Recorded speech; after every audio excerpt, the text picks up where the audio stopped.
എന്ന് പറഞ്ഞ സ്വഹാബിയോട് തങ്ങൾ ഒന്നുകൂടെ പറഞ്ഞു കൊടുത്തു, നിങ്ങൾക്കുള്ളതേ എടുക്കാൻ പാടുള്ളൂ, അല്ലാത്ത എടുക്കാൻ പറ്റൂല. ഇത് ഭയങ്കര വിഷയമാണ്. പിരിവിനൊക്കെ ഇറങ്ങുമ്പോൾ ആൾക്കാർക്ക് എന്തൊരു ആവേശം എന്നറിയോ? ഒരുപാട് ആളുകളുടെ സേവനമാണ് അത്. ഞാനതിൻ്റെ ആ ഒരു അധ്വാനത്തെ ചെറുതായി കാണുകയല്ല, വലിയ അധ്വാനം തന്നെയാണ് ചെയ്യുന്നത്. പക്ഷെ അതിൻ്റെയൊക്കെ നേരിയ വലിയൊരു കൂറും 100 ആരെങ്കിലും തന്നാൽ അത് 60 പള്ളിക്ക് 40 നിൽക്കുവാണല്ലോ എന്ന ആവേശത്തിലാണ്. സുബ്ഹാനല്ലാഹ്. അതാണ് ഏത് പൊരി വെയിലത്തും ഗൾഫിലൊക്കെ പീഡികാന്തരം കയറി ഇറങ്ങുന്നത്. നമ്മൾ ഈമാൻ്റെ ഊക്കൊണ്ടാണ് ഈ വരുന്നത് അല്ല. എന്തേ? 40% കമ്മീഷൻ. അപ്പോൾ പിന്നെ ഇറങ്ങന്നെ. അതൊക്കെ ഉത്തരവാദപ്പെട്ട ആളുകൾ 40 കൊടുക്കാതെ ഒരു ശമ്പളം നിശ്ചയിച്ചാൽ നടക്കുമോ എന്ന് പരിശോധിച്ചതിന് ശേഷം ഒരു മാർഗമില്ലെങ്കിൽ എനിക്കങ്ങനെ പറയാൻ കഴിയും. ദാറുൽ ഹുദയുടെ ഒരു വിഷയം പറയാം. ദാറുൽ ഹുദയുടെ എത്ര കാലമായി ദാറുൽ ഹുദ പ്രവർത്തിക്കുന്ന ചെമ്മാട്? ഒരൊറ്റ കമ്മീഷനിൽ ദാറുൽ ഹുദ കമ്മീഷനായി പിരിക്കുന്ന ഒരു റിസീവറും ഇല്ല. ഉള്ള കുറച്ച് ആളുകളുണ്ട്, വളരെ കുറഞ്ഞ ആളുകൾ.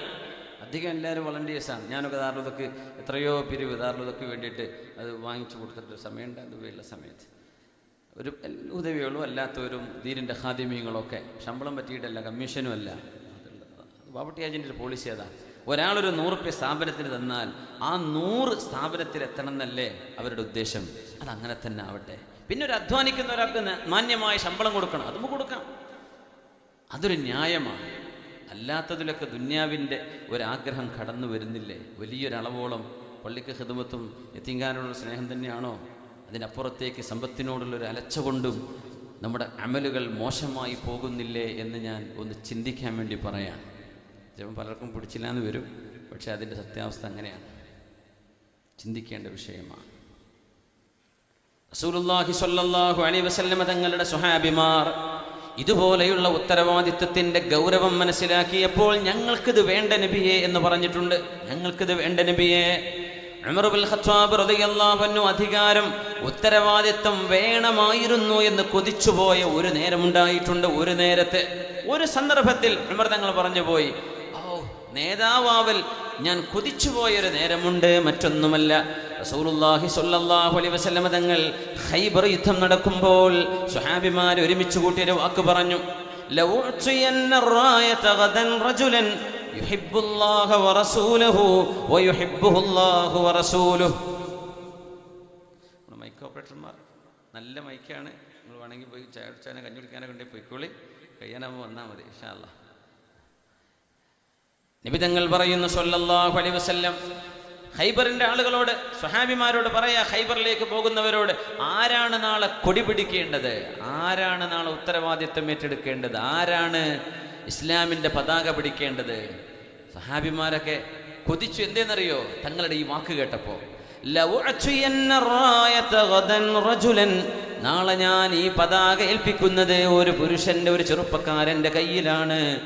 ആ ചെറുപ്പക്കാരൻ ആരെന്നറിയുമോ? യുഹിബ്ബുല്ലാഹ വറസൂലഹു, അല്ലാഹുവിനെയും അവന്റെ റസൂലിനെയും സ്നേഹിക്കുന്ന ഒരാളാണ്. വയുഹിബ്ബുഹുല്ലാഹു വറസൂലുഹു, ആ ചെറുപ്പക്കാരനോട് അല്ലാഹുവിന് ഇഷ്ടമാണ്, റസൂലുള്ളാഹിക്കും ഇഷ്ടമാണ്. ഇത് പറഞ്ഞപ്പോൾ ഉമർ തങ്ങൾ പറഞ്ഞു, ആ നേരത്തൊന്ന് കൊതി വന്നിട്ടുണ്ട്, അത് ഞാനാവണേ, അത് ഞാനാവണേ എന്ന് സ്വഹാബിമാർ ഓരോരുത്തരും കൊതിച്ചു പോയിട്ടുണ്ട്. അത് കൊടി പിടിക്കാനുള്ള മോഹം കൊണ്ടല്ല. ആ കൊടി പിടിക്കുന്ന ആളിനെ കുറിച്ച് നബി തങ്ങൾ പറഞ്ഞ വാക്ക്, അള്ളാഹുവിനെയും റസൂലിനെയും ഇഷ്ടമുള്ള ആള്, ആ ആളോട് അള്ളാഹും റസൂലിനും ഇഷ്ടം തന്നെയാണ്. ആ കൊടി കൊടുത്തത് മഹാനായ അലി ഇബ്നു അബീ ത്വാലിബ് റളിയല്ലാഹു അൻഹുവിനാണ്. എല്ലാവരും നോക്കിയിരുന്നു. രാവിലെ സുബഹി കഴിഞ്ഞ് ആരെയാ നബി തങ്ങളെ വിളിക്കണത്? ഞങ്ങൾ പറഞ്ഞു, അയ്ന അലി, അലി എവിടെ? നബിയെ കണ്ണ് രോഗം പിടിച്ചിട്ട് വീട്ടിലാണ്, പോരാൻ പറ്റൂല എന്നാണ്. അലിയാരങ്ങോട്ട് കൊണ്ടുവരൂ. മുത്തുനബി തങ്ങൾ ആ കണ്ണിലേക്ക് അവിടുത്തെ പരിശുദ്ധമായ ഉമിനീര് കൊണ്ട് റുഖയ്യ ചെയ്തു. ആ ഉമിനീര് കണ്ണുകളിൽ പതിച്ചു. സുബ്ഹാനല്ലാഹ്, ഫശുഫിയ, അപ്പൊ തന്നെ ശിഫയായി മഹാനായ അലി റളിയല്ലാഹു അൻഹു. ആ പതാകയും പിടിച്ചിട്ട് ഉമർ തങ്ങൾ പറഞ്ഞു, കൊതിയായി പോയി, ആ പതാക എനിക്ക് കിട്ടിയിരുന്നെങ്കിൽ. എന്തേ? അള്ളാഹും റസൂലിനും ഇഷ്ടമുള്ള ഒരാൾ, അവരോട് അള്ളാഹുവിനും, അവർക്ക് അള്ളാഹുവിനോടും റസൂലിനോടും ഇഷ്ടം, അങ്ങോട്ടും ഇങ്ങോട്ടും ഇങ്ങനെ ഒരു റെസിപ്രോക്കൽ സ്നേഹം അങ്ങോട്ടും ഇങ്ങോട്ടും ഉള്ള ഒരു ഭാഗ്യം കിട്ടിയ ആളല്ലേ. ആ നേരത്താണ് മാ അഹ്ബബ്തുൽ ഇംറത ഫിൽ ഇസ്ലാം, ഇല്ലാ മറത്തൻ വാഹിദ അസ്നാ ഫത്ഹി ഖൈബർ. ഖൈബറിന്റെ യുദ്ധം നടക്കുമ്പോൾ ഈ നേരത്തെ നബി തങ്ങൾ പറഞ്ഞ ഈ നേരത്തല്ലാതെ നേതൃത്വം ഞാൻ ഇഷ്ടപ്പെട്ട ഒരു സന്ദർഭം എൻ്റെ ജീവിതത്തിൽ ഉണ്ടായില്ലെന്ന് മഹാനായ ഉമർ ഇബ്നുൽ ഖത്താബ് റളിയല്ലാഹു തആല അൻഹു. യാ അല്ലാഹ്, തങ്ങൾ ഉത്തരവാദിത്വം ഏൽപ്പിക്കുമ്പോൾ സ്വന്തം ബന്ധുക്കളെ ഏൽപ്പിക്കാറില്ല എന്നുകൂടെ ഓർക്കണം. സ്വന്തം ബന്ധുക്കൾ, വേണ്ടപ്പെട്ടവര്, എൻ്റെ പെങ്ങളെ മോനല്ലേ, അല്ലെങ്കിൽ എൻ്റെ അമ്മായിൻ്റെ മോനല്ലേ, എളാപ്പാൻ്റെ മോനല്ലേ, മുത്താപ്പാൻ്റെ അമ്മാവൻ്റെ, ഇതൊന്നും നോക്കാൻ പാടില്ല. യോഗ്യരെ മാത്രമേ ഒരു കാര്യം ഏൽപ്പിക്കാൻ പാടുള്ളൂ. എന്തുകൊണ്ട്? ഇന്ന അക്റമകും ഇൻദല്ലാഹി അത്ഖാകും, നിങ്ങളിൽ ഏറ്റവും നല്ലവർ അള്ളാഹുവിനെ ഭയപ്പെടുന്നവരല്ലേ. കുടുംബം ഏതായെങ്കിൽ എന്താ, നിറവും കുടുംബവും ജാതിയും എന്ന് പറഞ്ഞത് നമ്മുടെ തറവാട്, ഇതൊന്നും വിഷയമല്ലല്ലോ അള്ളാഹിന്റെ മുമ്പിൽ. ഈമാനുള്ള മനുഷ്യന്മാർ, അവരിൽ തഖ്വയുള്ളവരല്ലേ അള്ളാഹിന്റെ അടുത്ത് ഏറ്റവും സ്ഥാനമുള്ളവര്. പിന്നെന്ത്?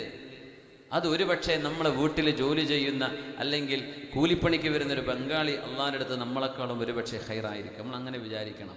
ഓലാണ്ട് പൈസ ഇല്ല എന്നുള്ളൂ, അതിൽ നല്ല മനുഷ്യന്മാരുണ്ട്.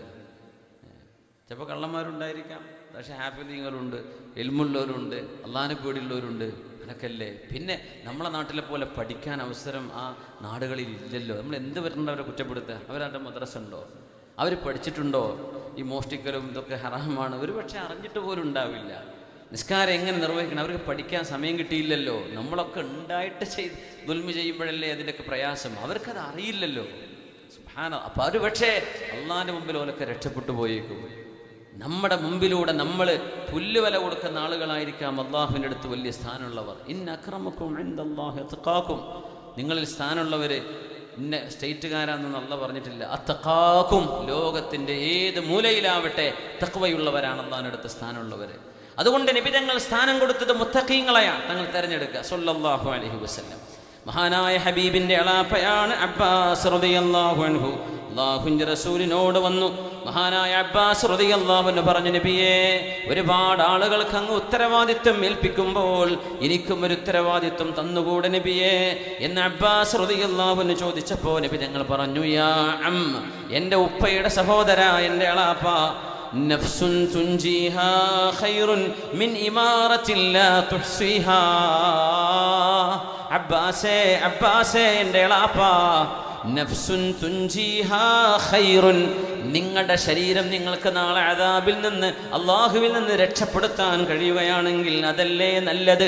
മിൻ ഇമാറത്തിൻ ലാ തുഹ്സിഹാ, നിങ്ങളെ കൊണ്ട് ചെയ്യാൻ പറ്റാത്ത നേതൃത്വം ഏറ്റെടുക്കുന്നതിനേക്കാളും നല്ലത് നിങ്ങളുടെ തടി നാളെ രക്ഷപ്പെടുത്തലല്ലേ എൻ്റെ എളാപ്പ എന്ന് മഹാനായ അബ്ബാസ് റളിയല്ലാഹു അൻഹുവിനോട് അഷ്റഫുൽ ഖൽഖ് റസൂലുള്ളാഹി സ്വല്ലല്ലാഹു അലൈഹി വസല്ലം. മഴ പെയ്യുണ്ടല്ലേ? ഇനി പെയ്താലും കുഴപ്പമില്ല, ആരും പോകില്ലല്ലോ. ഞങ്ങൾ വരുമ്പോൾ അങ്ങനെ പറയാം, ഹേമാനുസ്താദിനോട് ഞാൻ പറയാം, നല്ല ഇന്ന് മഴയൊന്നും കാണുന്നില്ല പടച്ചോനെ, മഴക്കാലത്ത് പരിപാടി ഒന്നും ആരും വെക്കല്ല, പുറത്തന്നെ ആക്കാമായിരുന്നല്ലോ എന്ന് പറഞ്ഞപ്പോൾ ഹേമാനുസ്താദ് വിറ്റു പറഞ്ഞു. ഹേമാനുസ്താദ് ഉസ്താദെ, മഴ പെയ്താൽ പിന്നെ ആൾക്കാർ ഇതൊന്നല്ല പറയാം. ഇക്കോലൊരു ഓഡിറ്റോറിയം ഉണ്ടായിട്ട് ഇവരെ പണിയാണ് പുറത്ത് വെച്ചത്. ഇവിടെ ഒരു മുള പോലും കൊണ്ടുവരാൻ പോലെ കൊണ്ട് കഴിയില്ല ഈ ചോദിക്കണവരോട്. പക്ഷെ ഒരു ഭയങ്കര ചോദ്യക്കാരൻ ചോദിക്കും, നിങ്ങൾക്ക് എന്താ ബുദ്ധിമുട്ടായിട്ടില്ല ഈ പരിപാടി നടത്തുമ്പോൾ? വന്നിട്ടൂടായിരുന്നോ എന്നൊക്കെ ചോദിച്ച് എന്തായിരിക്കും ഡയലോഗ്? മഴ പെയ്താൽ കൊടുങ്ങൂലേ? അപ്പം അതുകൊണ്ടാണ് ഉള്ളിലാക്കിയത്. ഏതായാലും ഖൈറായി, അൽഹംദുലില്ലാ അല്ലേ? അൽഹംദുലില്ലാ, സുബ്ഹാനല്ലാഹ്. ഭയങ്കര രസമാണ് മനുഷ്യന്മാർ കേട്ടോ. ഓരോരോ രീതികളാണ്. സുബ്ഹാനല്ലാഹ്. അതാണ് ഈ ലോകത്തിൻ്റെ ഏറ്റവും വലിയ സൗന്ദര്യം. അതാണ് വ്യത്യസ്ത കാഴ്ചപ്പാടും വ്യത്യസ്ത ഒച്ചപ്പാടും പല ചിന്തകളുമുള്ള ആളുകളുടെ ഒരു പൂന്തോട്ടമാണ് ഈ ഭൂമിക. യാറബ്, അതൊക്കെ അങ്ങനെ ഉൾക്കൊള്ളാൻ കഴിഞ്ഞാൽ മതി, എന്നാൽ വലിയ സുഖമാണ്, അല്ലെങ്കിൽ വലിയ പ്രയാസമാണ്. സുബ്ഹാനല്ലാഹ്. ഏതായാലും അള്ളാഹുവിൻ്റെ റഹ്മത്ത് ഉണ്ടാവട്ടെ. വേളുണ്ടായാലില്ലെങ്കിൽ കിണറ്റിൽ വെള്ളം വേണ്ടേ? അള്ളാഹു തആല റഹ്മത്ത് തരട്ടെ. അള്ളാഹുവിൻ്റെ റഹ്മത്ത് അള്ളാഹു ഒരുപാട് നമുക്ക് നൽകട്ടെ. ആമീൻ യാ റബ്ബൽ ആലമീൻ. പരിപാടി കഴിയുന്നവരെ മഴ പെയ്തോട്ടല്ലേ ഇൻഷാ അല്ലാഹ്. നമ്മൾ 10 മണിക്കല്ലേ തുടങ്ങിയത്, ഒരു 12 മണി വരെ എന്തായാലും നിങ്ങൾ ഇരിക്കേണ്ടി വരുമെന്ന് ഞാൻ പറയുന്നില്ല ഇൻഷാ അല്ലാഹ്. 2 മണിക്കൂറെങ്കിലും പറയണ്ടേ? ഇപ്പോഴല്ലേ വന്നത് മുതലേ ഉള്ളൂ ഇൻഷാ അല്ലാഹ്. അള്ളാഹു നമ്മുടെ ഈ മജ്ലിസിനെ കബൂലാക്കട്ടെ. ആമീൻ. നമ്മൾ തേങ്കുപ്പിയും ഇതൊന്നും ഇല്ലേ? ഒന്നും കൊടുക്കാനൊന്നുമില്ലേ? ഉണ്ടെന്ന് വേഗം കൊടുക്കി. ആ മഴ പെയ്യുന്ന നേരത്തല്ലേ ഇതൊക്കെ നടക്കുള്ളൂ. അപ്പോൾ അൽഹംദുലില്ലാ, ഒരു 10-12 മിനിറ്റ് കഴിഞ്ഞ് നമുക്കൊന്ന് സ്വലാത്തുൽ എഴുന്നേൽക്കാം. അപ്പോൾ 1 മണിക്കൂറാകും ഇൻഷാ അല്ലാഹ്. റസൂലുള്ളാഹി സ്വല്ലല്ലാഹു അലൈഹി വസല്ലമ തങ്ങൾ അബ്ബാസ് എന്നവരോട് പറയുന്നു, യാ അമ്മി നഫ്സുൻ തുൻജീഹാ ഖൈറുൻ മിൻ ഇമാറത്തിൻ ലാ തുഹ്സീഹാ.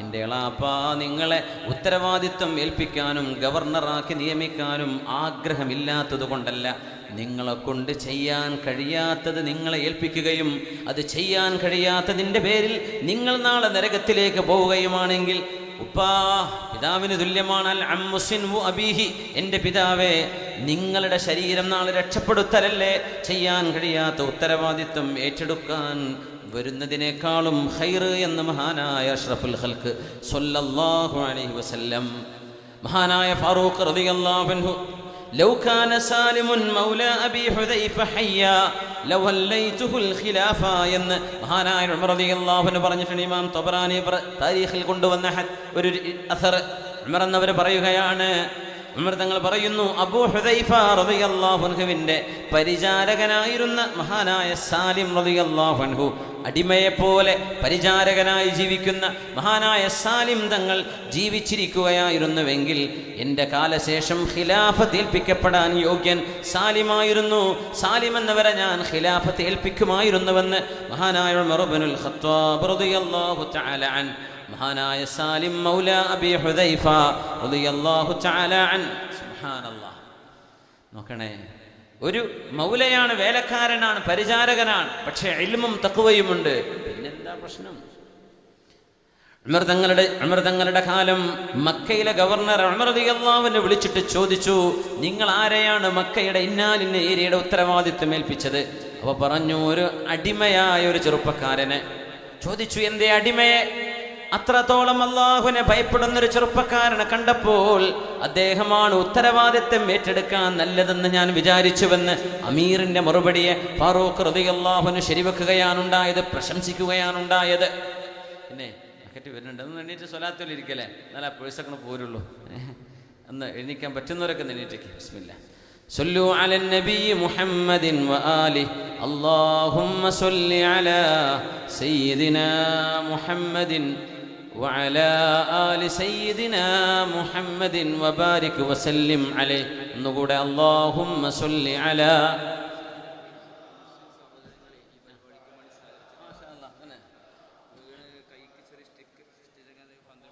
اللهم صل على سيدنا محمد وعلى آل سيدنا محمد وبارك وسلم عليه. പൈസയൊക്കെ എടുത്തോ? പേനിട്ട് കൊടുക്കൊക്കെ നന്നായിട്ട് നിങ്ങൾ വെറുതെ ഒരു 10 റുപ്യ 100 റുപ്യ കൊടുത്ത് വിടരുതേ. ഒരു 500 1000 ഒക്കെ പറ്റുന്നവരങ്ങനെ തന്നെ. നമുക്ക് പ്രയാസമുണ്ട്. റസൂലുള്ളാഹി തങ്ങളുടെ കാലത്ത് പ്രയാസം നമുക്കില്ലല്ലോ, അല്ലേ? ഉണ്ടോ? എന്നാലും നമ്മൾ റാഹത്ത് തന്നെയല്ലേ? ജീവിച്ചു പോകാനും തിന്നാനും കുടിക്കാനും മഴ കൊള്ളാതെ കിടന്നുറങ്ങാനൊക്കെ സൗകര്യമില്ലേ? അൽഹംദുലില്ലാഹ്. പിന്നിപ്പോൾ എല്ലാവർക്കും വലിയ മുതലാളിമാരന്മാർ പൈസ വേണം കയ്യിലെന്ന് പറഞ്ഞാൽ അതൊക്കെ അല്ലാഹുവിൻ്റെ ഖിസ്മത്താണ്, അല്ലേ? ഉള്ളത് കൊണ്ട് നന്നായിട്ട് കൊടുക്കുക, അതാ പറയാം. ഇൻഷാ അല്ലാഹ് നമ്മുടെ ബാത്റൂമൊക്കെ ഒന്ന് ഉഷാറാക്കി സൗകര്യങ്ങളൊക്കെ കൊടുത്ത് നമുക്ക് എല്ലാവർക്കും തുറന്നിട്ട് കൊടുക്കാൻ പറ്റുന്ന ക്ലോസറ്റൊക്കെ വെച്ച് കൊടുക്കണം. പൂട്ടിട്ട് ഗോദ്രേജിൻ്റെ പൂട്ടിട്ട് പോകാതെ എന്ത് ചെയ്യുക, അന്ന് തുറന്നെടുത്തിട്ട് ആൾക്കാർക്ക് ഉപയോഗിക്കാൻ പറ്റുന്ന രീതിയിൽ ഇൻഷാ അല്ലാഹ്. അപ്പോൾ എല്ലാവരും ഒന്ന് സഹകരിക്കും. ജസാക്കുമുല്ലാഹ് ഖൈർ. അള്ളാഹു കബൂലാക്കട്ടെ. ആമീൻ യാ റബ്ബൽ ആലമീൻ. ഒരുപാട് മുസ്ലിം സഹോദരങ്ങൾ നമ്മുടെ ഈ പരിപാടിയോട് സഹകരിച്ചു, ഇതിനോട് പ്രവർത്തിച്ചു, കൂടെ നിന്നിട്ടുണ്ട്. കയ്യിന് സുഖമില്ലാത്ത ഒരാൾ പോലും നമ്മുടെ ഈ പരിപാടിക്ക് വേണ്ടി ഒരുപാട് പ്രവർത്തിച്ചു എന്നൊക്കെ അറിഞ്ഞു. അൽഹംദുലില്ലാഹ്. അള്ളാഹു അവർക്ക് അർഹമായ പ്രതിഫലം നൽകട്ടെ. അവർക്ക് ഹിദായത്തിൻ്റെ വഴി അള്ളാഹു തുറന്നു കൊടുക്കട്ടെ.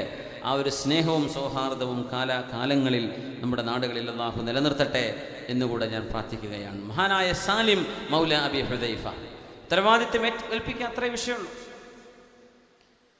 17 വയസ്സുള്ള ചെറുപ്പക്കാരനെയാണ് 2000-ലേറെ വരുന്ന ആളുകളുടെ നേതാവായി നബി തങ്ങൾ നിയോഗിച്ചത്. മഹാനായ ഉസാമത്ത് ബിൻ സയ്യിദ് റളിയല്ലാഹു അൻഹു. ഉസാമത്ത് ബിൻ സയ്യിദ് റളിയല്ലാഹു അൻഹു ഹിബ്ബു റസൂലില്ലാഹി വബ്നു ഹിബ്ബി റസൂലില്ലാഹ്. അല്ലാഹുവിൻ്റെ ഹബീബിൻ്റെ മഹ്ബൂബായ സ്വഹാബിയുടെ മകൻ മഹാനായ ഉസാമത്ത് ബിൻ സയ്യിദ് ഇബ്നു ഹാരിഥ റളിയല്ലാഹു തആല അൻഹുമാ. 17 വയസ്സാണ് നേതാവാകുമ്പോൾ. സുബ്ഹാനല്ലാഹ്. മുസൈലിമത്തുൽ കദ്ദാബുമായുള്ള ആ ഒരു യുദ്ധം നടക്കുന്ന സമയം, റോമക്കാരുമായുള്ള പടപൊരുതലിന് പോകുമ്പോൾ മഹാനായ സിദ്ദീഖ് റളിയല്ലാഹു അൻഹു കാലിൽ ചെരുപ്പിടാതെ ഉസാമ റളിയല്ലാഹു അൻഹു എന്ന 17 വയസ്സുള്ള ചെറുപ്പക്കാരൻ, +2 ഒക്കെ കഴിഞ്ഞ് ഡിഗ്രിക്ക് ചേരാൻ നിൽക്കുന്നുള്ളൂ, പ്ലസ് ടു കഴിഞ്ഞിട്ടുണ്ടാവും അല്ലേ? 17 ആകുമ്പോൾ കഴിയോ? എങ്ങനെ ഉണ്ടാവും? ആരാ ബാക്കിലുള്ളത്? ഉമർ ഇബ്നുൽ ഖത്താബ് റളിയല്ലാഹു അൻഹു. ആരാ ബാക്കിലുള്ളത്? ഉസ്മാൻ ഇബ്നു അഫ്ഫാൻ തങ്ങള്. ആരാ ബാക്കിൽ? സഅദ് ഇബ്നു അബി വഖാസ് റളിയല്ലാഹു അൻഹു, മഹാനായ അംർ ഇബ്നുൽ ആസ് റളിയല്ലാഹു അൻഹു. ഈ സ്വഹാബിമാരൊക്കെ ബാക്കിൽ നിൽക്കുമ്പോൾ 17 വയസ്സുള്ള ചെറുപ്പക്കാരൻ ഉസാമത്ത് ഇബ്നു സയ്യിദ് റളിയല്ലാഹു ഹബീബായ നബി തങ്ങൾ അന്ന് തിരഞ്ഞെടുത്തതാ. നബി തങ്ങളുടെ ആഗ്രഹം ഉണ്ടായിരുന്നു റോം ഭാഗങ്ങളിൽ നിന്ന് ഇസ്ലാമിനോട് ശത്രുത കാണിച്ച് ഒരു യുദ്ധത്തിന് കൊപ്പുകൂട്ടുമ്പോൾ റോമക്കാരോടുള്ളൊരു യുദ്ധത്തിന് നേതാവാകേണ്ടത് ഉസാമത്ത് ഇബ്നു സയ്യിദ് റളിയല്ലാഹു അൻഹുവാണ് എന്ന് നബി തങ്ങൾ തീരുമാനിച്ചതാ. പക്ഷേ തങ്ങളുടെ വഫാത്ത് നടന്നു. ആ സരിയത്ത്, ആ സൈന്യം പുറപ്പെട്ടില്ല. ആ സൈന്യത്തെ ഒരുക്കിയത് സിദ്ദീഖ് റളിയല്ലാഹു അൻഹുവാണ്. എന്നിട്ട് മഹാനായ സിദ്ദീഖ് എന്നവര് കാലിൽ ചെരുപ്പില്ലാതെ ഉസാമ റളിയല്ലാഹു അൻഹുവിന്റെ ഒട്ടകത്തിന്റെ മൂക്ക് കയറി പിടിച്ച് ഇങ്ങനെ നടക്കാൻ, ആ സൈന്യത്തെ യാത്രയക്കാൻ. അപ്പോൾ മഹാനായ സുഹാബി, ചെറുപ്പക്കാരൊക്കെ നേതാവാക്കി കൊടുത്താൽ അങ്ങോട്ട് പൊന്തം വിട്ട് കയറരുത് എന്നാണ് ഇനി പറയാനുള്ളത്. ഉസാമ റളിയല്ലാഹു അൻഹു പറഞ്ഞു, സിദ്ദീഖ് എന്നവരെ, യാ ഖലീഫത്ത റസൂലില്ലാ, നിങ്ങൾ എന്തിനാ എൻ്റെ കൂടെ വരുന്നത്? ഞാൻ താഴെ ഇറങ്ങാം, നിങ്ങൾ മേലെ കയറണം. അല്ലെങ്കിൽ നിങ്ങളും ഞാനും ഈ ഒട്ടകപ്പുറത്ത്, നിങ്ങൾ താഴെ ചെരുപ്പ് പോലില്ലാതെ കാലിൽ പൊടി പിടിച്ചിട്ട് നിങ്ങൾ എൻ്റെ കൂടെ ഒട്ടകത്തിൻ്റെ മൂക്ക് കയറി പിടിച്ച് വരെ, എന്തിനിത് ചെയ്യണം? സിദ്ദീഖ് റളിയല്ലാഹു അൻഹു പറഞ്ഞു, ഉസാമ, അല്ലാഹുവിന് വേണ്ടി ലഅന്നുഗബ്ബിറ ഖദമയ്യ സഅതൻ ഫീ സബീലില്ലാഹ്, അല്ലാഹുവിന്റെ വഴിയിലേക്ക് ജീവത്യാഗം ചെയ്യാൻ പോകുന്ന നിങ്ങൾക്ക് വേണ്ടി ആ സൈന്യത്തെ യാത്ര അയക്കാൻ എൻ്റെ കാലിൽ ചെരുപ്പില്ലാതെ മണ്ണ് പുരണ്ട് പൊടി പുരണ്ട് എൻ്റെ കാല് പൊടി പുരളുന്നതാണ് എനിക്ക് ഏറ്റവും ഇഷ്ടം ഉസാമ. അതുകൊണ്ട് നിങ്ങളത് വേണ്ടെന്ന് പറയരുത്, നിങ്ങൾ അവിടെ തന്നെ നിൽക്കണം. ചെറുപ്പക്കാരൻ മുതിർന്ന സിദ്ദീഖ് എന്നവരെ ബഹുമാനിക്കുക, സിദ്ദീഖ് എന്നവരെ അങ്ങോട്ടും ബഹുമാനിക്കുക. അതാണ് give respect and get respect. നമുക്ക് ബഹുമാനം വേണമെങ്കിൽ അങ്ങോട്ട് ബഹുമാനം കൊടുക്കണം, അപ്പോഴേ ഇങ്ങോട്ട് ബഹുമാനം കിട്ടുള്ളൂ. ഇന്നെല്ലാവരും ഇങ്ങോട്ട് ബഹുമാനിക്കണം എന്ന് വെച്ചിട്ട് കാര്യമില്ല. നമ്മുടെ വർത്തമാനങ്ങളിൽ, പെരുമാറ്റങ്ങളിൽ, ഇടപഴക്കങ്ങളിൽ ബഹുമാനം അങ്ങോട്ട് കാണിക്കണം. ചില കുടുംബങ്ങളൊക്കെ ഉണ്ടല്ലോ, ചെറിയ മക്കളോട് നിങ്ങൾ എന്നാ വിളിക്കുക, നിങ്ങൾ ആ സ്പൂണിൽ നിന്ന് കൊണ്ടുവന്നാണ് എന്നൊക്കെ ആരോടെ 2 വയസ്സുള്ള കുട്ടിനോടൊക്കെ ചിലപ്പോൾ പറയാം, അല്ലെങ്കിൽ 4 വയസ്സ് നമ്മൾ ഇജ്ജി എന്നൊക്കെ പറഞ്ഞിട്ട് അങ്ങോട്ട് പറഞ്ഞാൽ പരമാവധി എങ്ങനെയാണ് മോശമാക്കാൻ പറ്റുക? ഈ ഒന്നുമല്ല എന്നുള്ള രീതിയിലുള്ള വാക്കുകൾ. ആ ബഹുമാനം കൊടുത്ത് ആ കുട്ടി ബഹുമാനം പിന്നെ പഠിക്കാം. ആ കുട്ടി പിന്നെ വാപ്പയെ അങ്ങാടി വെച്ച് ചീത്ത പറയില്ല. എന്തേ? വാപ്പ ചെറുപ്പത്തിലെ മക്കളെ വിളിക്കുന്നത് അങ്ങനെയാണ്, നിങ്ങളിത് ചെയ്തേ, നിങ്ങളിത് കാണിച്ചേ, നിങ്ങളിങ്ങ് വന്നേ. തങ്ങന്മാരെ വീട്ടിലൊക്കെ അങ്ങനെ പറയാം. സയ്യിദന്മാർ ശ്രദ്ധിച്ചിട്ടുണ്ടോ? തങ്ങൾ കുട്ടികളോടൊക്കെ അവർ ചെറിയ മക്കളോട് പോലും നിങ്ങളെന്നാണ് പറയാം. അത് തങ്ങന്മാർക്ക് മാത്രമല്ല, നമുക്കും വേണമെങ്കിൽ ചെയ്യാവുന്നതുള്ളൂ. ആ ഒരു ബഹുമാനം കണ്ടുപിടിക്കുക. Give respect and get respect. അങ്ങോട്ട് ബഹുമാനം കൊടുക്കുക, അപ്പം ഇങ്ങോട്ട് ബഹുമാനം കിട്ടും. സുബ്ഹാനല്ലാഹ്. സിദ്ദീഖ് തങ്ങൾ ആ ബഹുമാനം കൊടുത്തു, ഉസാമ തങ്ങളത് തിരിച്ചൊരുപാട് ഇങ്ങോട്ട് കൊടുത്തു.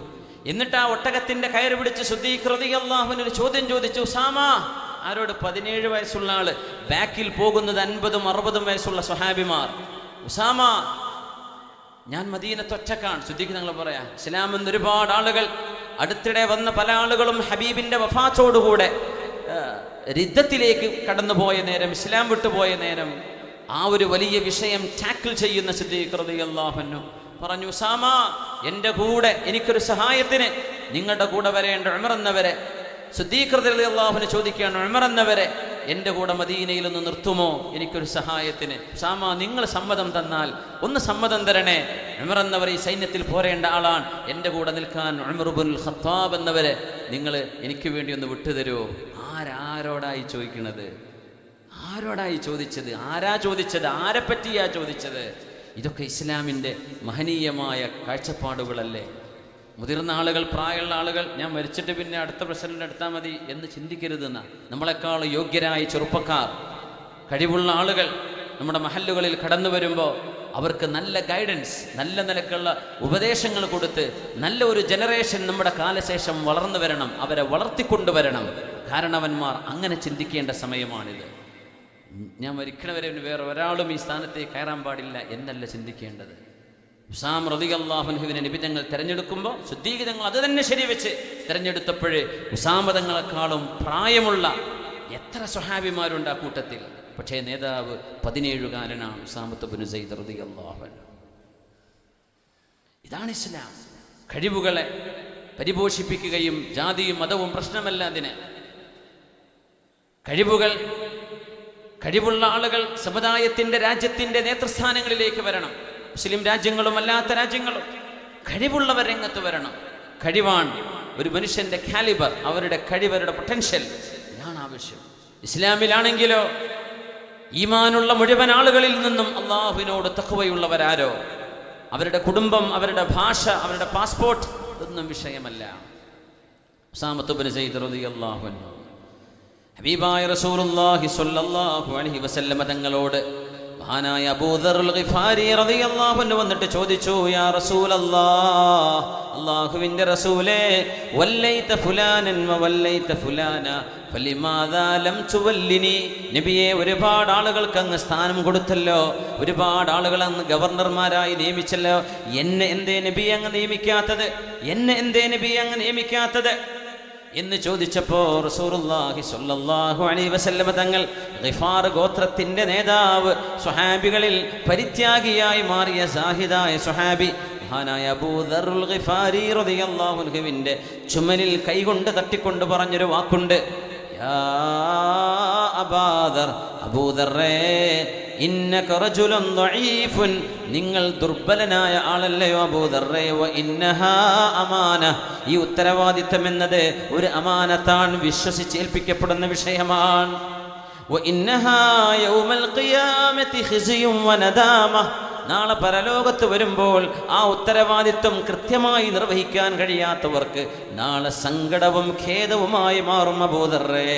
ഇല്ലാ മൻ അഖദഹാ ബിഹഖിഹാ, അത് കൃത്യമായി കൊണ്ടു നടക്കാൻ കഴിയുന്നവർക്കൊഴികെ, വഅദ്ദല്ലദീ അലൈഹി ഫീഹാ, ഉത്തരവാദിത്തങ്ങൾ കൃത്യമായി നിർവഹിക്കാൻ കഴിയാത്തവരല്ലാത്ത ബാക്കി എല്ലാ നേതാക്കന്മാർക്കും നാളെ നേതൃത്വം തലവേദനയാണ്, സങ്കടമാണ് അബൂദറേ എന്ന് മഹാനായ റസൂലുള്ളാഹി സ്വല്ലല്ലാഹു അലൈഹി വസല്ലം.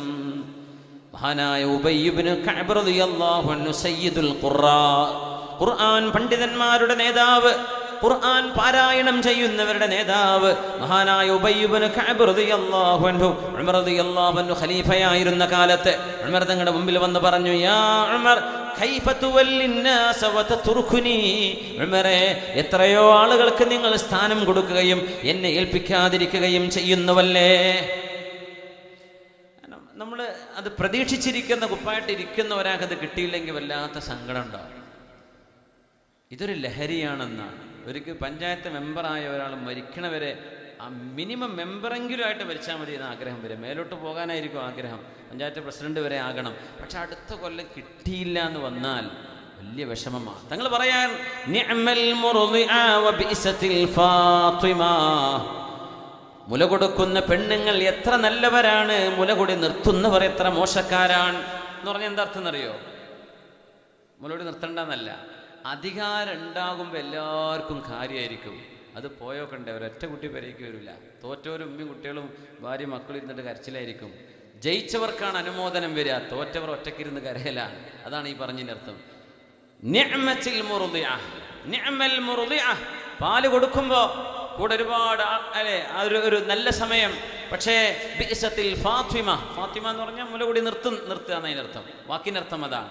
മുലകുടി നിർത്തിയാൽ അത് മോശമാണ് എന്ന് പറഞ്ഞ് ഈ അധികാരം കിട്ടിക്കൊണ്ടിരിക്കുമ്പോൾ ഭയങ്കര രസമാണ്. ആ പാലുകൂടി നിർത്തിയാൽ ബിഇസത്തിൽ ഫാത്തിമ, അത് വല്ല രസമൊന്നും ഉണ്ടാവില്ല. അതുകൊണ്ട് ആദ്യം അതിനൊരുങ്ങി നിൽക്കണ്ട, അതാണ് ഈ പറയണത്. സുബ്ഹാനല്ലാഹ്, എത്ര സ്ഥലത്താണ് അടിപിടി. എന്തിനായി മദ്രസക്ക് ഊരിച്ചെന്നറിയോ? എനിക്കും പ്രസിഡന്റ് ആവണം മദ്രസൻ്റെ. അപ്പം മറ്റേ വിഭാഗത്തിൻ്റെ പ്രസിഡന്റാന്ന് പറയാം. അപ്പം ഞാനൊരു പ്രസിഡന്റ് തന്നെയാണല്ലോ, അതിന് മറ്റേ വിഭാഗം എന്ന് പറയണമെങ്കിൽ ഒരു ചോരൊക്കെ ഉണ്ട്, എപ്പോഴല്ലേ മറ്റേതാവുള്ളൂ. ഇങ്ങനെ അടിപിടി ഉണ്ടാക്കുക, അപ്പുറത്ത് വേറെ പള്ളി ഉണ്ടാക്കണം, ഞങ്ങളും പ്രസിഡന്റ് തന്നെയാണ്, ഞാനും ഖാദി തന്നെയാണ്, ഞാനും ഇവിടുത്തെ എന്താ പറയുക ഇതിൻ്റെ വലിയുൽ അഹദാണ്. ഇങ്ങനെ ഓരോ ഉത്തരവാദിത്തങ്ങൾ, ഭാരങ്ങൾ ജനങ്ങൾ ചോദിച്ചു വാങ്ങി നാളെ നരകത്തിലേക്കോ പരലോകത്തെ വിചാരണയുടെ കാഠിന്യമോ ചോദിച്ചു വാങ്ങാണ്. ഇതൊക്കെ എന്തിനതിൻ്റെ ആവശ്യം?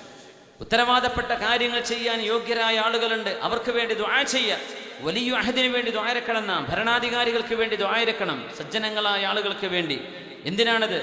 നമ്മുടെ മുൻഗാമികളുടെ ചര്യയാണ്. ഖുതുബകളിൽ ദുആ ഇരക്കും. വലിയ അഹദിന് ഗൾഫ് നാടുകളിൽ ദുആ ഇരക്കൂലേ, അല്ലാഹുമ്മ അയ്യിദ്, പടച്ചവനെ നീ ശക്തിപ്പെടുത്തേണമേ, റഈസദ് ദൗല, രാജ്യത്തിന്റെ ഭരണാധികാരിയെ, പ്രസിഡന്റിനെ, അല്ലെങ്കിൽ ജലാലത്തുൽ മലിക്, ഇന്നാലിന്ന രാജാവിനെ, വനായിബഹു വവുസറാഅഹു വബിതാനതഹു, അല്ലാഹുമ്മ റസുഖുൽ ബിതാനത സ്വാലിഹ, നല്ലവരായ കൂട്ടുകാരെ ഭരണാധികാരിക്ക് നൽകണേ. ഉത്തരവാദിത്വം ഏറ്റെടുത്ത ആളുകൾക്ക് വേണ്ടി വിശ്വാസികൾ ജുമുഅകളിൽ പോലും ദുആ ഇറക്കണമെന്ന ഖുതുബകളിൽ പോലും. സുബ്ഹാനല്ലാഹ്. എന്തിന്? അവരത് നിർവഹിക്കട്ടെ. നമ്മളെ കൊണ്ടത് പറ്റില്ല, അവരൊക്കെ അള്ളാഹു അതിനൊക്കെ യോഗ്യത കൊടുത്തവരല്ലേ, അവരെ നടത്തട്ടെ. അതിനെ ശക്തിപ്പെടുത്തുക നമ്മൾ എന്ന് ചിന്തിച്ചാൽ എത്രയധികം ഒച്ചപ്പാടുകൾ നാടുകൾ ഒഴിവാക്കാൻ കഴിയുമായിരുന്നു, എത്ര അടിപിടി കേസുകൾ ഒഴിവാകുമായിരുന്നു, എത്രയെല്ലാം വിഘടനങ്ങൾ ഒഴിവായി പോകുമായിരുന്നു. അധികാരമോഹം കൊണ്ടല്ലേ അതൊക്കെ ഉണ്ടായത്. അള്ളാഹു കാര്യങ്ങൾ മനസ്സിലാക്കാൻ തൗഫീഖ് നൽകട്ടെ. ഉബയ്യ് ഇബ്നു കഅബ് റളിയല്ലാഹു അൻഹു ഉമർ ഇബ്നുൽ ഖത്താബ് തങ്ങളോട് വന്ന് ചോദിച്ചു, ഒരു വിഷമം കൊണ്ട്. കാരണം യോഗ്യനായ ആളുണ്ടായിരിക്കെ മഹാനായ ഉബയ്യ് റളിയല്ലാഹു അൻഹുവിന് അത്ര പോലും യോഗ്യതയില്ലാത്ത ആളുകളെന്ന് ഉബയ്യ് എന്നവരെ മനസ്സിലാക്കിയ പലർക്കും അധികാരം ലഭിച്ചു. ഉമർ എന്നവരോട് ചോദിച്ചു, അല്ല ഉമർ എന്നവരെ, നിങ്ങൾ എന്താ എന്നെ ഏൽപ്പിക്കാത്തത്? എനിക്ക് തരുന്നല്ല ചോദ്യം, എന്താ നിങ്ങളെ ഏൽപ്പിക്കാത്തത്? ഉമർ തങ്ങളുടെ കാഴ്ചപ്പാട് മനസ്സിലാക്കാനാണത്. എന്തിനാ നിങ്ങൾ എന്നെ ഏൽപ്പിക്കാത്തത്? മഹാനായ ഉമർ റളിയല്ലാഹു അൻഹു പറഞ്ഞു, വല്ലാഹി യാ ഉബയ്യ്, ഉബയ്യേ, യാ അബൽ മുൻദിർ, ഇന്നി ഉഹിബ്ബുക കഹുബ്ബി ലിനഫ്സി. ഉബയ്യേ, ഞാൻ എൻ്റെ ഞാൻ എന്നെ സ്നേഹിക്കുന്ന പോലെ ഞാൻ നിങ്ങളെ സ്നേഹിക്കുന്നുണ്ട് ഉബയ്യേ. വലാകിൻ തറക്തുക മിനൽ ഇംറ, ഞാൻ ഈ അധികാരം നിങ്ങളെ ഏൽപ്പിക്കാതിരിക്കുന്നത് അല്ല ഉദന്നിസ ഈമാനക, നിങ്ങളുടെ ഈമാൻ മലിനമായി പോവാതിരിക്കാനാണ്, നിങ്ങളുടെ വിശ്വാസം മലിനമാവാതിരിക്കാനാണ് ഉബയ്യേ നിങ്ങളെ ഞാനിത് ഏൽപ്പിക്കാത്തത് എന്ന് മഹാനായ ഉമർ ഇബ്നുൽ ഖത്താബ് റളിയല്ലാഹു അൻഹു പിന്നീട് മരണം വരെ മഹാനായ ഉമർ എന്നവരത് മഹാനായ ഉബയ്യ് എന്നവരെ ഒരധികാരവും ഏറ്റെടുത്തിട്ടില്ല എന്നാണ് ചരിത്രം. ഉമർ റളിയല്ലാഹു തആല അൻഹുവിന്റെ കാലങ്ങളിൽ സ്വഹാബിമാർ എല്ലാവരും ഇങ്ങനെ എനിക്ക് വേണ്ട എന്ന് പറഞ്ഞു ഒഴിഞ്ഞു മാറിയപ്പോൾ ഉമർ തങ്ങൾ ഒരു ചോദ്യം ചോദിച്ചു, നിങ്ങൾ എല്ലാവരും കൂടി എന്നെ ഖലീഫയായി ബൈഅത്ത് ചെയ്ത് തെരഞ്ഞെടുത്തിട്ട് എന്നെ സഹായിക്കാൻ നിങ്ങളാരും കൂടെ നിൽക്കാതെ, രാജ്യങ്ങൾ ഇസ്ലാം വളർന്നുകൊണ്ടിരിക്കുകയാണ്, രാജ്യങ്ങളിൽ ഗവർണർമാർ വേണം, നിങ്ങൾ ആരും പോകില്ലെന്ന് പറഞ്ഞാൽ ഉമർ മദീനയിൽ നിന്നിട്ട് ഒറ്റയ്ക്ക് ഇത് എങ്ങനെ നിർവഹിക്കും? നിങ്ങൾ എന്നെ ഏൽപ്പിച്ചു ഈ ഉത്തരവാദിത്വം, അതുകൊണ്ട് നിങ്ങൾ എന്നെ സഹായിക്കണം എന്ന് പറഞ്ഞ് ഉമർ എന്നവരെ നിർബന്ധപൂർവം ചില സ്വഹാബിമാരെ ഉത്തരവാദിത്വം ഏൽപ്പിച്ചു കൊടുത്തിട്ടുണ്ട്.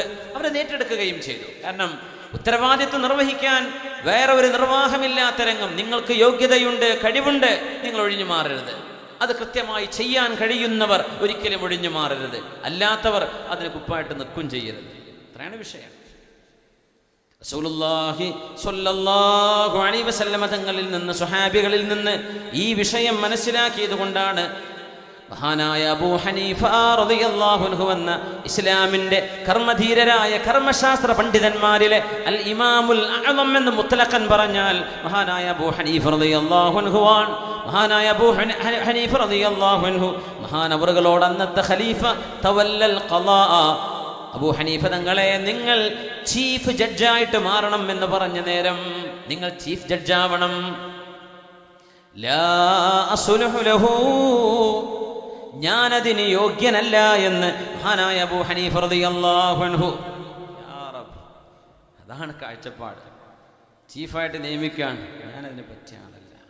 ആ ഒരു വാക്ക് തവല്ലൽ ഖളാ, നിങ്ങൾ ഈ ഉമ്മത്തിന് വേണ്ടി ഇറാഖിന്റെ ചീഫ് ജഡ്ജാവണം എന്നാണ് പറയുന്നത്. നിങ്ങളായിരിക്കണം ഇവിടെ ഫത്വ കൊടുക്കേണ്ടത്, നിങ്ങളാണ് വിധി നിർണയം നടത്തേണ്ടത്.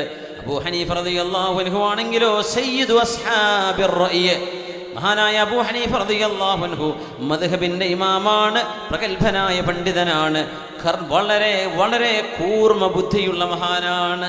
ലാ അസ്ലുഹു ലഹു, രാജ്യത്തിന്റെ സുപ്രീം ജഡ്ജാവാൻ എന്നെ കൊണ്ട് ഞാനതിന് പറ്റിയ ആളല്ല.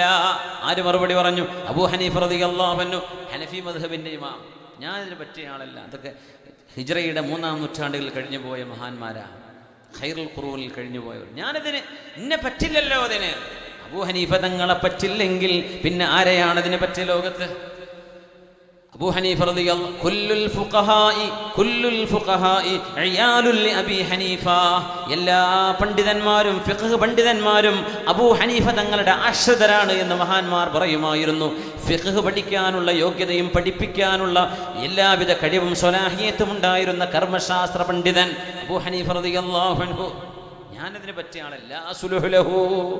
അപ്പൊ ഖലീഫ പറഞ്ഞു, അൻത കാദിബ്, നിങ്ങളെന്താ നുണ പറയണോ എന്ന് ചോദിച്ചു. ഇന്നതിനെ പറ്റില്ല എന്ന് പറഞ്ഞപ്പോൾ ഖലീഫയുടെ മറുപടി, നിങ്ങളെന്താ കളവ് പറയാണോ? അപ്പൊ അബൂ ഹനീഫ തങ്ങൾ നല്ല ബുദ്ധിയുള്ള മഹാനാ, പറഞ്ഞു കൈഫ തുവല്ലി കാദിബൻ, നുണ പറയുന്ന ആളെ പിന്നെ എങ്ങനെയാ നിങ്ങൾ ഖലീഫ, നിങ്ങൾ ചീഫ് ജഡ്ജ് ആക്കുക? നുണ പറയുന്ന ആളതിന് പറ്റൂലല്ലോ. ഞാൻ നുണ പറഞ്ഞു എന്നല്ലേ നിങ്ങൾ പറയണത്? ഞാൻ സത്യം പറഞ്ഞു ഇന്നെ പറ്റൂല, അപ്പൊ എന്നെ പറ്റൂല തന്നെ. ഞാനീ പറഞ്ഞ നുണയാണെങ്കിൽ നുണ പറയുന്ന ആളെ ഈ പരിപാടി ഏൽപ്പിക്കാൻ പറ്റൂലല്ലോ. എന്നെ ഒഴിവാക്കി തന്നിക്കി എന്ന് പറഞ്ഞു. സുബ്ഹാനല്ലാഹ്. അതാണ് പണ്ഡിത ലോകം. ഉപ്പാടാൻ വേണ്ടി കാത്തിക്കല്ല, എനിക്ക് വേണ്ടാന്ന് പറഞ്ഞ് ഓടണം എന്നാ. അങ്ങനെയാണ്. പിന്നെ ഉത്തരവാദിത്തങ്ങൾ ഏറ്റെടുക്കാൻ മറ്റൊരാളില്ലാത്തൊരു ഘട്ടം. ജനങ്ങളെല്ലാവരുടെയും ഒരു ആഗ്രഹമാണ്, ജനങ്ങളുടെ എല്ലാവരുടെയും ഒരു തീരുമാനമാണ്. നിങ്ങൾ ഏറ്റെടുത്തേ പറ്റൂ. ആ ഒരു സഗറ് നികത്താൻ മറ്റൊരാളില്ല. നിർബന്ധപൂർവം ഏറ്റെടുക്കപ്പെടുകയാണ് എന്നല്ലാതെ അതിന് മോഹിച്ച് നടക്കാൻ പാടില്ല. സുബ്ഹാനല്ലാഹ്. ഇമാമുനാ മാലിക് റളിയല്ലാഹു തആല അൻഹു, ഇമാമു ദാരിൽ ഹിജ്റ, ലോകം കണ്ട പ്രഗത്ഭനായ പണ്ഡിതൻ മാലികി മദ്ഹബിന്റെ ഇമാമിനോടും ഇതുപോലെ ഉത്തരവാദിത്തം ഏൽപ്പിക്കപ്പെട്ടപ്പോൾ വേണ്ടെന്ന് പറഞ്ഞിട്ടുണ്ട്. നമ്മുടെ മദ്ഹബിന്റെ ഇമാമുനാ മുഹമ്മദ് ഇബ്നു ഇദ്രീസ് അശ്ശാഫിഈ റഹ്മത്തുള്ളാഹി അലൈഹി, യമനിന്റെ ഭരണാധികാരി, യമനിന്റെ ചീഫ് ജഡ്ജായിട്ട് മഹാനവളെ നിയമിച്ചപ്പോൾ എനിക്കത് പറ്റില്ല, ഞാനത് ഏറ്റെടുക്കില്ല എന്ന് പറഞ്ഞതിൻ്റെ പേരിൽ കയ്യിലും കാലിലും ചങ്ങല വെച്ച് കപ്പലിലാക്കി ചെങ്കടലിലൂടെ ഈജിപ്തിൻ്റെ വഴികളിലൂടെ മഹാനവറുകളെ കപ്പലിൽ ബന്ദിയാക്കി കൊണ്ടുപോയിട്ടുണ്ട്. എന്തിനെന്നറിയോ? അധികാരം ഞാൻ ഏറ്റെടുക്കില്ല എന്ന് പറഞ്ഞിട്ട്, ഏറ്റെടുക്കില്ല എന്ന് പറഞ്ഞിട്ട് കയ്യും കാലും കെട്ടി പറഞ്ഞയച്ചു, നാട് കടത്തിച്ചു. ഈ ഒരു കാലം നമ്മൾ ഓർക്കണം. ഇന്ന് എല്ലാ കാലം എല്ലാറ്റിലും മായം വന്ന പോലെ മൊത്തത്തിൽ മായുള്ളത് കൊണ്ട് ഈ മായമാണ് സത്യമെന്ന് മനുഷ്യന്മാർ വിചാരിച്ചു പോകും. പക്ഷേ ഇങ്ങനെ ഒരു നല്ല കാലം ഈ ഉമ്മത്തിന് കഴിഞ്ഞു പോയിട്ടുണ്ട്, നമ്മൾ അറിയണം. ഈ ഉമ്മത്തിന്റെ മുൻഗാമികൾക്ക് ഏതൊരു കാര്യം ചെയ്തപ്പോഴാണോ വിജയമുണ്ടായത്, വല്ലാഹി ലാ യസ്ലുഹു ആഖിറു ഹാദിഹിൽ ഉമ്മ ഇല്ലാ ബിമാ സലുഹ ബിഹി അവ്വലുഹാ. ഉമർ തങ്ങൾ പറഞ്ഞ വാക്കാണ്. ഈ ഉമ്മത്തിന്റെ മുൻഗാമികൾ എങ്ങനെ രക്ഷപ്പെട്ടോ ആ മാർഗം സ്വീകരിച്ചെങ്കിൽ മാത്രമേ ഈ ഉമ്മത്തിന്റെ പിൻഗാമികൾക്ക് രക്ഷയുണ്ടാകൂ എന്ന് മഹാനായ ഉമർ ഇബ്നുൽ ഖത്താബ് റളിയല്ലാഹു തആല അൻ, മഹാനായ അബ്ദുല്ലാഹി ഇബ്നുൽ മുബാറക് എന്നവരെ, അബ്ദുല്ലാഹി ഇബ്നുൽ മുബാറക് റഹ്മത്തുള്ളാഹി അലൈഹി, വെള്ളംപുറത്തിൽ പരിപാടി ഉണ്ടായിരുന്നു മഗ്‌രിബിന്റെ മുമ്പ്. ഈ മഹാനുഭാവന്റെ വേറൊരു ചരിത്രം ഞങ്ങൾ അനുസ്മരിച്ചു ഇവിടെ. അബ്ദുല്ലാഹി മുബാറക് അൽ മഹാന്റെ പ്രത്യേകത എന്ന് വെച്ചാൽ യുദ്ധത്തിന് പോകും, മുദരിസുമാണ്, ഹദീസ് പണ്ഡിതനാണ്, സാഹിദാണ്, കച്ചവടക്കാരനാണ്. ഇതൊക്കെ ഒരുമിച്ച് കൂടി ഒരു പണ്ഡിതൻ ലോകത്ത് വളരെ കുറച്ചുള്ളൂ. അബൂ ഹനീഫ റളിയല്ലാഹു അൻഹു ടെക്സ്റ്റൈൽസ് ബിസിനസ്സുകാരനാണ്. അബൂ ഹനീഫ തങ്ങൾ ബിസിനസ്സായിരുന്നു ജോലി, പക്ഷേ ആലിമാണ്, ഭയങ്കര പണ്ഡിതനാണ്, ഫഖീഹാണ്. പക്ഷേ അവരൊരു യുദ്ധത്തിൽ സംബന്ധിച്ച ചരിത്ര സന്ദർഭം അവസരമോ ഇല്ലാത്തതിൻ്റെ പേരിൽ നമ്മൾ അറിഞ്ഞില്ല. പക്ഷേ അബ്ദുല്ലാഹി മുബാറക് എന്നവരങ്ങനെയല്ല. മുൽസമൻ, മുഖം മൂടി ധരിച്ചിട്ട് മുഅ്മിനീങ്ങളായ ആളുകളുടെ കൂടെ യുദ്ധത്തിലേക്ക് പോകും, ഭയങ്കരമായിട്ട് പോരാടും. ഇത് ആരാ? നമ്മളെ മുദരിസാണിത് ആൾക്കാർ പറയും. സുബ്ഹാനല്ലാഹ്. മുഖം കാണിച്ചെടുക്കൂല. ചിലർക്കെങ്കിലും മനസ്സിലാവും നമ്മൾ ഉസ്താദാണല്ല പോണത്, ഹദീസ് പണ്ഡിതന്, ആയിരക്കണക്കിന് ശിഷ്യന്മാർക്ക് കിതാബ് ഓതി കൊടുക്കുന്ന ആളാണ്. പക്ഷെ അതോടൊപ്പം ബിസിനസ്സുകാരനുമാണ്. ആ പൈസ കൊണ്ട് മുഴുവൻ നാട്ടുകാരെ ഫ്രീ ആയിട്ട് ഹജ്ജിനും ഉംറക്കും കൊണ്ടുപോകും. അതാണ് അങ്ങനത്തെ ഒരു വല്ലാത്ത മഹാന. പൈസ ഉണ്ടെങ്കിലും ഇതിന് പറ്റുള്ളൂ. അള്ളാഹുവിന് വേണ്ടി പൈസ കയ്യിൽ തരണം റബ്ബേ, ഖൽബിലേക്ക് തരരുതേ എന്ന് ദുആരക്കാൻ പറഞ്ഞതുകൊണ്ട് അതിനോട് ആർത്തി ഉണ്ടാവരുത്. പക്ഷേ അതുകൊണ്ട് ഒരുപാട് നന്മകൾ ചെയ്യാനുള്ള തൗഫീഖ് അത് അള്ളാഹുവിനോട് ചോദിക്കണം. അങ്ങനെ ഒരുപാട് ആളുകൾക്ക് സേവനം ചെയ്ത വലിയ മഹാൻ ഹദീസാണ്. ഹദീസ് കൊണ്ട് യാത്രയില്ല, ഹദീസ് പറഞ്ഞു കൊടുക്കുക. നാട്ടിൽ മഹല്ല് നിൽക്കാൻ പറ്റാറില്ല. അപ്പോൾ ശിഷ്യന്മാരൊക്കെ ഉസ്താദിൻ്റെ കൂടെ യാത്രയിൽ കൂടെ കൂടും. നമ്മൾ എവിടെയെങ്കിലൊക്കെ ഒരു സ്ഥലത്തിരിക്കുമ്പോൾ മഹാൻ ഹദീസ് പറഞ്ഞു കൊടുക്കും. അപ്പോൾ അലൈഹി ഇമാമിനോട്, ഇമാമിന് ഖറ അലൈഹി അങ്ങോട്ട് ഓതി കൊടുത്തുകൊണ്ടാണ്. കിതാബ് ഓതുക എന്ന് പറയില്ലേ, ഉസ്താദിൻ്റെ മുമ്പിൽ ശിഷ്യൻ ഓതി കൊടുക്കലാണ്. മത്തനുകൾ ഓതി കൊടുക്കുക, ഉസ്താദ് അതിന് ഷറഹ് ചെയ്തു കൊടുക്കുക. ഉസ്താദിൻ്റെ ആ ഒരു തിൽമീദാവാൻ, ശിഷ്യനാവാൻ ആഗ്രഹമുള്ള മുഴുവൻ ആളുകളും അബ്ദുല്ലാഹി ഇബ്നു മുബാറക് തങ്ങളുടെ കൂടെ യാത്രയിൽ കൂടും. അങ്ങനത്തെ വല്ലാത്ത അത്ഭുതമുള്ള ഒരുപാട് ചരിത്രങ്ങളുണ്ട്. അന്നത്തെ കാലം ഇസ്മായിൽ ഇബ്നു അലി റളിയല്ലാഹു അൻഹു അധികാരം ഏറ്റെടുത്തപ്പോൾ തൻ്റെ കൂട്ടുകാരനാണ് ഖാദിയായി, ജഡ്ജായി ഇസ്മായിൽ ഇബ്നു അലി റളിയല്ലാഹു അൻഹു ഏറ്റെടുത്തപ്പോൾ അബ്ദുല്ലാഹി മുബാറക് എന്നവർ കത്തെഴുതി കൊടുത്തു. ആ കത്തിങ്ങനെയാണ്: വൈലക മിനല്ലാഹ്,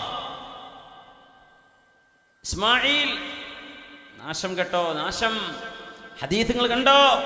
അൽ ഖുലാതു സലാസ, ജഡ്ജിമാർ മൂന്ന് വിധമാണ്. ഇസ്നാനി ഫിന്നാരി വവാഹിദുൻ ഫിൽ ജന്ന, 3 വിഭാഗം ജഡ്ജിമാരുണ്ട്. അതിൽ 2 വിഭാഗം നരകത്തിലേക്കും 1 വിഭാഗം മാത്രമേ സ്വർഗത്തിലേക്ക് പോകുന്നുള്ളൂ. ഇസ്മായിൽ ഇബ്നു അലിയ, നിങ്ങൾ എന്തിനാണ് ഇതിലൊക്കെ നിന്നത് എന്ന് ചോദിച്ചു മഹാനായ അബ്ദുല്ലാഹ് ഇബ്നു മുബാറക് റളിയല്ലാഹു അൻഹു. അപ്പോ ഇത് പറഞ്ഞപ്പോഴേ ആ ഹദീസാ പറഞ്ഞു കൊടുത്തത്. അൽ ഖുദാതു സലാസ ഇസ്നാനി ഫിന്നാരി വവാഹിദുൻ ഫിൽ ജന്ന. 3 തരത്തിലാണ് ജഡ്ജിമാർ. 2 പേർ സ്വർഗത്തിലാണ്, ഒരാൾ 2 പേർ നരകത്തിലാണ്, ഒരാൾ സ്വർഗത്തിലാണ്. ഈ ഹദീസ് കണ്ടതിന് ശേഷം നിങ്ങൾ എന്തിനത് ഏറ്റെടുത്തു എന്ന് പറഞ്ഞപ്പോ ഇസ്മായിൽ ഇബ്നു അലിയ തങ്ങൾക്ക് ശരിക്കും അങ്ങോട്ട് മനസ്സിലായില്ല എന്താണ് ഈ പറയുന്നത്. മഹാനായ ഇബ്നു മുബാറക് എന്നവർക്ക് തിരിച്ച് കത്തെഴുതി, മാ ഫഹിംതു മാ തഖൂൽ, നിങ്ങൾ പറയണത് എന്താ എനിക്ക് മനസ്സിലായില്ല കേട്ടോ. അബ്ദുല്ലാഹി മുബാറക് എന്നവർ പിന്നെ ഒരു കവിത എഴുതി കൊടുത്തത്. സുബ്ഹാനല്ലാഹ്. അബാ ഹാദാ ഇല്ലാ അൻ നുഖ്ശിറ ലഹുൽ അസ്വാ. നമ്മൾ സൂചന കൊടുത്തിട്ട് മനസ്സിലായില്ല എന്ന് തോന്നുന്നു ഇസ്മായിൽ ഇബ്നു അലിയക്ക്. ആ വടിയുടെ തൊലി ചുരണ്ടി കൊടുക്കണം എന്നാ തോന്നുന്നത്. തെളിച്ച് പറഞ്ഞു കൊടുക്കേണ്ടി വരുമല്ലേ എന്ന് പറഞ്ഞ് മറുപടി കൊടുത്തു. യാ ജാഇലൽ ഇൽമി ലഹു ബാസിയൻ യുസ്താദു ബിഹി അംവാലുൽ മസാകീനി ഐന റിവായാതുക ഫിമാ മദാ അൻ ഇബ്നി ഔൻ വബിനി സിരീനി ഇൻ ഖുൽത അഖ്തഅതു ഫഖുൽ ലി സല്ല ഹിമാറുൽ ഇൽമി ഫിത്തീനി യാ ജാഇലൽ ഇൽമി ലഹു ബാസിയാ. വിജ്ഞാനം കൊണ്ട് പൈസ ഉണ്ടാക്കാൻ ഉദ്ദേശിച്ച് നടക്കുകയാണോ ഇസ്മായിൽ ഇബ്നു അലിയ? യുസ്താദു ബിഹി അംവാലുൽ മസാകീനി. പാവപ്പെട്ടവരുടെ പൈസ തട്ടിയെടുക്കാനാണോ, ചൂഷണം ചെയ്യാനാണോ, നിങ്ങൾ കൈക്കൂലി വാങ്ങി വിധി പറയാനാണോ ഇസ്മായിൽ ഇബ്നു അലിയ നിങ്ങളുടെ ജ്ഞാനം നിങ്ങൾ തിരഞ്ഞെടുക്കുന്നത്? ഇപ്പൊ വക്കീൽ പണി നല്ല പണിയാണ്, നുണ പറയാതെ ചെയ്യുകയാണെങ്കിൽ അങ്ങനെ പറയാൻ പറ്റുള്ളൂ. ആരും വക്കീലാവണ്ടെന്നുകൊണ്ട് കാര്യമില്ല, വക്കീൽ പണി വേണ്ടേ? വക്കീലന്മാരും ബാരിസ്റ്റർമാരൊക്കെ വേണ്ടേ? എല്ലാവർക്കും കേസിന് പോകാൻ പറ്റുമോ? കേസ് ഇപ്പം എന്തൊക്കെ കൊടുക്കും, ഓരോരുത്തർ വെറുതെ കേസ് കൊടുക്കാനില്ല. ഇതിലൊക്കെ ഒരാൾക്ക് നിന്നാൽ ജീവിതകാലം കോടതി പോകാനല്ലേ നേരണ്ടാവുള്ളൂ. വക്കീൽ വേണം. പക്ഷേ ആ വക്കീലന്മാരെന്ത് ചെയ്യണം? നുണ പറയാതെ കേസ് വാദിക്കണം. അപ്പോൾ ചിലപ്പോൾ കേസൊന്നും അല്ലാണ്ട് കിട്ടിയില്ല എന്ന് വരും. പക്ഷെ നാളെ പരലോകത്തേക്ക് കേസ് ഉണ്ടാവില്ല നമ്മുടെ പേരിൽ. അതതിൻ്റെ ലാഭം. يا جاعل العلم له بازيا يصطاد به أموال المساكين أين رواياتك فيما مضى عن ابن عوف وابن سيرين. മഹാനായ അബ്ദുല്ലാഹി ഇബ്നു ഔൻ റളിയല്ലാഹു അൻഹുവിന്റെയും മഹാനായ മുഹമ്മദ് ഇബ്നു സീരീൻ തങ്ങളുടെയും ഒക്കെ റിവായത്തുകൾ എവിടെ, പഠിച്ച ഹദീസുകൾ എവിടെ പോയി? ഞാൻ പറഞ്ഞതൊക്കെ മനസ്സിലായില്ലേ? ഞാൻ പറഞ്ഞത് തെറ്റാണെങ്കിൽ ഈ ഹദീസ് അൽ ഖുലാതു സലാസ ഇസ്നാനി ഫിന്നാരി വവാഹിദുൻ ഫിൽ ജന്ന, ജഡ്ജായി ഉത്തരവാദിത്തം ഏറ്റെടുക്കുന്ന ആളുകളിൽ 3ൽ 2 വിഭാഗം ആളുകളും നരകത്തിലേക്കാണ് പോകുന്നത്, 1 വിഭാഗമാണ് സ്വർഗത്തിലെത്തുന്നത്. എന്തേ? ആൾക്കനുസരിച്ച് വിധി മാറ്റേണ്ടി വരും. നമ്മുടെ ഇന്ത്യയിൽ തന്നെ എത്ര സംഭവങ്ങൾ അടുത്ത സമയങ്ങൾ നമ്മൾ കണ്ടു. ജഡ്ജിമാർ പേടിക്കണം, അവർക്ക് ജീവനെ പേടിയുണ്ട്. അപ്പോൾ പിന്നെ ന്യായം നോക്കാതെ, നീതി നോക്കാതെ, കൂടെയുള്ള ആളുകളെ നോക്കി, ഭരണാധികാരികളെ നോക്കി വിധി പറയേണ്ടി വരും. ഭയങ്കര തെറ്റല്ലേ ചെയ്യുന്നത്? അള്ളാന്റെ കോടതിക്ക് മുമ്പിൽ, പരലോകത്തേക്ക് എത്തുന്നതിന് മുമ്പിൽ ഭൂമിയിൽ ജനങ്ങൾക്ക് നീതി ലഭിക്കേണ്ട സ്ഥലം കോടതിയാണ്. അവിടെ കിട്ടേണ്ട നീതി ഇവിടെ കിട്ടിയില്ലെങ്കിൽ പിന്നെ ജനങ്ങൾ എവിടെ പോകും? അവിടെ പോലും കറപ്റ്റഡായി കഴിഞ്ഞാൽ, നമ്മുടെ കോടതികൾ പോലും കറപ്ഷന് വിധേയമായാൽ പിന്നെ എവിടെ പോകും ജനങ്ങൾ? അതുകൊണ്ട് ഈ ഏറ്റെടുത്തത് ഗുരുതരമായ തെറ്റായിപ്പോയി എന്ന് മഹാനായ അബ്ദുല്ലാഹി ഇബ്നു മുബാറക് റളിയല്ലാഹു അൻഹു, ഒരുപക്ഷേ ഇസ്മായിൽ ഇബ്നു അലിയ തങ്ങൾക്കത് നിർവഹിക്കാൻ കഴിയില്ല എന്ന് ഉറപ്പ് അബ്ദുല്ലാഹി മുബാറക് എന്നവർക്കുള്ളതിൻ്റെ പേരിലാണ് അങ്ങനെയാണ് മഹാനവറുകൾ നിങ്ങൾക്കത് വേണ്ടില്ലായിരുന്നു എന്ന് പറഞ്ഞത് എന്ന് ചരിത്രം പറയുന്നുണ്ട്. സുബ്ഹാനല്ലാഹ്. റസൂലുള്ളാഹി സ്വല്ലല്ലാഹു അലൈഹി വസല്ലമ തങ്ങളുടെ സ്വഹാബിമാർ, ഹബീബിന്റെ പിൻഗാമികളും മുൻഗാമികളുമായ ആളുകളെ, ഇവരൊക്കെ ഇങ്ങനെയാണ് കാര്യങ്ങൾ മനസ്സിലാക്കിയത്. ഉമർ ഇബ്നുൽ ഖത്താബ് റളിയല്ലാഹു അൻഹു അബൂ ഹുറൈറ തങ്ങളോട് പറഞ്ഞിട്ടുണ്ട്, തവല്ലൽ ഇംറ, അബൂ ഹുറൈറ നിങ്ങൾ ഉത്തരവാദിത്വം ഏറ്റെടുക്കണം, നിങ്ങൾ അമീറാവണം. അബൂ ഹുറൈറ തങ്ങളെ ഏൽപ്പിച്ചപ്പോൾ മഹാനായ അബൂ ഹുറൈറ തങ്ങൾ പറഞ്ഞു, വല്ലാഹി ലാ അതവല്ല, ഞാനത് ഏറ്റെടുക്കില്ല.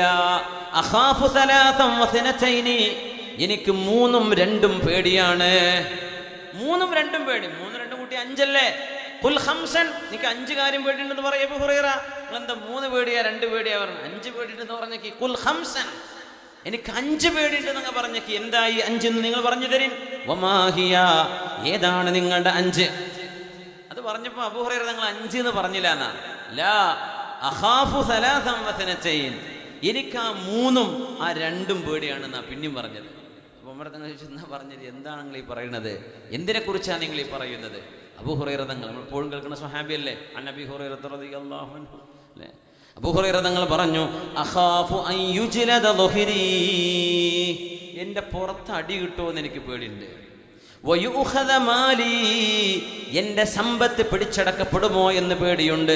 വയുസ്ഫക ഇർദി, എൻ്റെ അഭിമാനം പിച്ചു ചീന്തപ്പെടുമോ എന്ന് പേടിയുണ്ട്. ഇത് ദുന്യാവിൽ മര്യാദക്ക് ജോലി ചെയ്തിട്ടില്ലെങ്കിൽ നടന്നവരാ, നല്ല അടി കിട്ടും.